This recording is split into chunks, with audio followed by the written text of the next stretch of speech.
मी जेव्हा पाहिले तेव्हा ते अत्यंत अश्लील लैंगिक शोषण करणारे व्हिडिओ होते आणि त्याच वेळेला जे लोक नाशिक आणि नगरचे माझ्याकडे आलेले होते त्यांनी अशी माहिती दिली की 12 तारखेला ऑस्ट्रेलियाला जे आहे तो खरात पळून जाणार आहे आणि त्यामुळे तातडीनं पत्रकार परिषद घेऊन तो परदेशात जो आहे तो गेला असता, कारण फिर्यादी महिला आमच्याकडे त्यावेळेला नव्हती आणि म्हणून आम्ही असं ठरवलं की तातडीनं हे जे आहे ते नगरच्या एसपी पर्यंत पोहोचवायचं. 6 मार्चला सकाळी नगरचे एसपी सोमनाथ घारगे यांच्यापर्यंत पेनड्राईव्ह पोहोचवला. त्यांनी ते सगळे पुरावे बघितले. याच्या आधी शिर्डीला या संदर्भामध्ये गुन्हा दाखल झालेला होता आणि हा गुन्हा दाखल झाल्यानंतर त्यातल्या काही गोष्टी ज्या आहेत त्या एसपींच्या समोर आल्या आणि मग 6 तारखेला तातडीनं त्यांनी त्यांच्या ॲडिशनल एसपींना डिजिनकडे पाठवलं आणि डिजिनकडे हे प्रकरण गेल्यानंतर ते सीएम पर्यंत पाठवण्यात आलं आणि सीएमनी जेव्हा हे सगळे व्हिडिओ बघितले लैंगिक शोषणाचे किंवा हे जे गंभीर प्रकरण बघितलं तेव्हा नाशिक पोलिसांना फोन करून जे आहे ते त्यांनी जे आहे ते याच्यामध्ये गुन्हा दाखल करायचे आदेश दिले. याच्यामध्ये आपण जर बघितलं तर 10 मार्चला जी आहे ती लुकआउट नोटीस जारी केली होती एसपी नगर एसपीने. त्यामुळं खरात जो आहे तो परदेशात पळू शकला नाही. फिर्यादी महिला 16 तारखेला जी आहे ती समोर आली, तिने गुन्हा दाखल केला आणि आपण बघितलं की 17 तारखेला खरातला यामध्ये अटक झालेली आहे. पण अशा सर्व प्रकारांमध्ये तुमची आक्रमकता जी आहे ती वेळोवेळी पाहायला मिळेल. पोलीस ठाण्यामध्ये तुम्ही ठाण मांडून देखील बसल्यात, पण ह्या संपूर्ण प्रकरणामध्ये कुठेतरी ऍक्शन मोडवरती तुम्ही आला नव्हता असा विरोधकांकडनं सवाल उपस्थित हे केला. बघा, या प्रकरणामध्ये जी ऍक्शन घ्यायची होती ती फक्त प्रसिद्धीला येऊन मला घ्यायची नव्हती, तर याच्यामध्ये रिझल्ट येणं फार गरजेचं होतं. आणि आक्रमक पद्धतीने जेव्हा माझ्याकडे रात्री 5 मार्च 2026ला 11:30 वाजता हे प्रकरण आलं, 11:30ला हे प्रकरण आल्यानंतर दुसऱ्या दिवशी सकाळी तर 11-12 वाजता नगरच्या एसपींपर्यंतही आम्ही पोहोचवलेलं आहे. त्यामुळे जी ऍक्शन घ्यायची ती आम्हाला त्याच्यामध्ये जे आहे ते गुन्हा दाखल करणं, याच्यामध्ये जे आहे ते कुठलाही दबाव न येणं, कारण अनेक राजकीय नेते राजकीय मंत्री जे आहे ते खरातचे भक्त होते, याच्यात बराच दबाव आला असता आणि तो कुठेही येऊ नये. त्यामुळे वरिष्ठांमार्फत तो गुन्हा दाखल होणं गरजेचं होतं आणि त्यासाठी जेवढं जेवढं आक्रमक काम किंवा त्याच्यामध्ये जे काय अगदी त्या टीममध्ये काम करणं असेल, त्याची गुप्तता पाळणं असेल, हे सगळं जे आहे ते सुरुवातीला जसं आम्ही केलं. तुम्ही म्हणालात की माझी काम करण्याची पद्धत ही रस्त्यावर ठाण मांडण्याची आहे, पण यावेळेला जे आहे ते खरातला बेड्या पडल्या पाहिजेत, तो परदेशात गेला नाही पाहिजे, यासाठी आक्रमक पद्धतीनं गुप्तपणे काम करण्याचं काम जे आहे ते मी टीम बरोबर केलं. पण ज्या वेळेला तुमच्याकडे हे व्हिडिओ आले त्यावेळेला कुठेतरी तुम्ही सेटलमेंट केली असा आरोप चाकणकर करतात किंवा रुपाली ठोंबरे असा आरोप करतात की तुम्ही देखील सेटलमेंट किंवा ब्लॅकमेलिंग तुमच्याकडनं देखील केली आहे. एवढ्या घाणेरड्या पद्धतीचे आरोप आमच्यासारख्या सामाजिक चळवळीतल्या कार्यकर्त्यांवर करणं, मला असं वाटतं की राजकीय महिलांनी त्यांचं काम करावं. 5 मार्चला मी वारंवार सांगते की माझ्याकडे व्हिडिओ आले.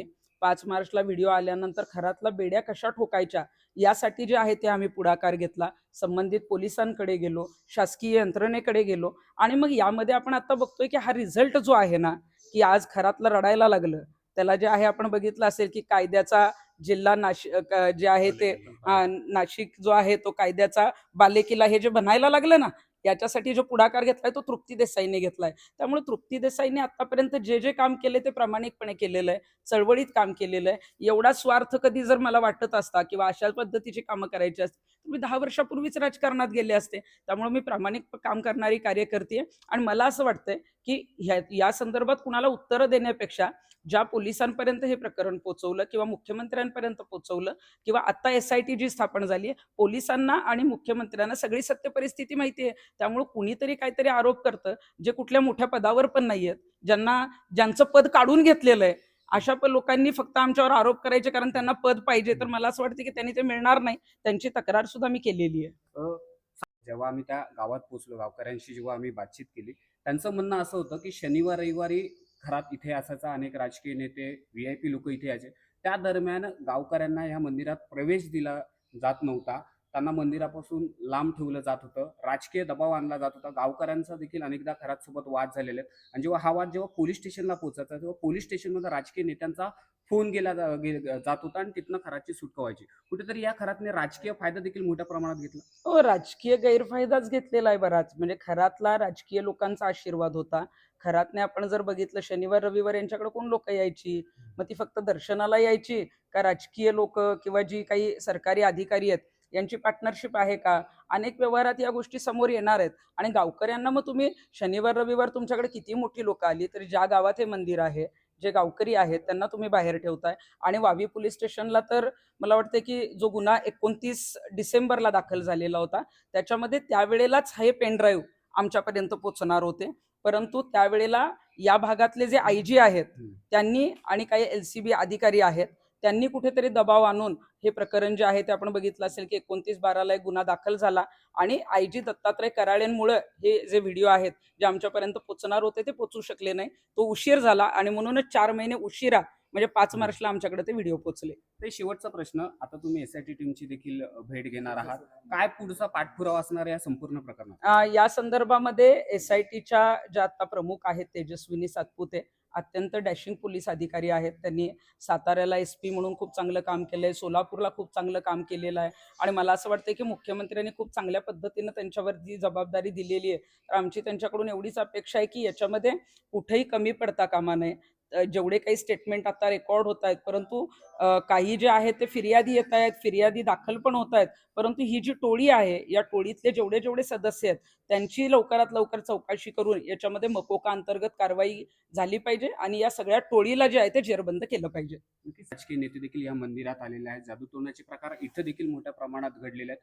असे जेव्हा राजकीय मोठे नेते अशा स्तरावरती येतात किंवा कुठल्या बंधुबाबाला आपला गुरुस्थानी मानतात, याबद्दल काय भावना असते? बघा रुपाली चाकणकर तर या ट्रस्टवर पण होत्या. जेव्हा आम्हाला हे सगळ्यात पहिला कळालं होतं तेव्हा आम्हाला वाटलं होतं की ट्रस्टवर एखादी व्यक्ती कदाचित आध्यात्मिक मंदिर आहे, एखाद्या ट्रस्टवर राजकारणी असू शकतो, परंतु प्रत्येक कार्यक्रमात असेल, त्यांच्या घरगुती कुठल्याही याच्यात असेल किंवा त्यांच्या प्रत्येक निर्णयात जे आहे ते चाकणकर जे आहेत ते स्पष्टपणे दिसत आहेत. जेव्हा श्रीरामपूरच्या वर्तमानपत्रात 2025ला ही बातमी आली त्यावेळेला पण चाकणकरांनी दबाव आणलेला होता. आत्ता जेव्हा शिर्डीला खरातला अटक होण्यापूर्वी जेव्हा 10-12 दिवसापूर्वी गुन्हा दाखल झाला त्यातले जे तपासी अधिकारी आहेत त्यांनाही पुण्यात बोलवून जे आहे ते चाकणकरांनी झापलेलं होतं. म्हणजे कुठंतरी खरातना वाचवण्याचा प्रयत्न चाकणकर करत होत्या आणि मला वाटते म्हणूनच रुपाली चाकणकरांची सुद्धा SIT चौकशी होणं गरजेचं आहे, कारण त्या ट्रस्टी पण होत्या. खेमनारांनी सुद्धा कशा पद्धतीनं दबाव चाकणकरांनी आणलाय तेही सांगितलेलं आहे आणि त्यांची चौकशी होऊन तपासात जे काही निष्पन्न होईल त्यानुसार त्यांच्यावर कारवाई होणं गरजेचं आहे. हे जे